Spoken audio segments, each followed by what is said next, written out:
Busy ka ba? Magandang araw po sa inyo. Kape at pandasal na po tayo. Ito po si Cardinal Chito Tagle.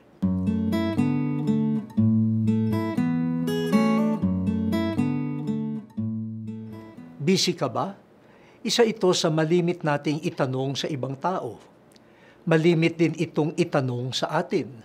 Depende sa sagot, maaaring itigil na ang usapan o kaya humaba ang kwentuhan o magtakda pa ng pakikipagkita.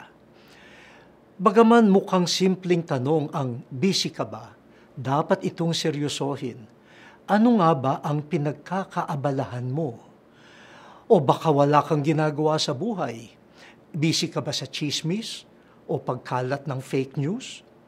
Busy ka ba sa sugalan, inuman at iba pang bisyo? Busy ka ba sa panloloko, corruption at pagnanakaw?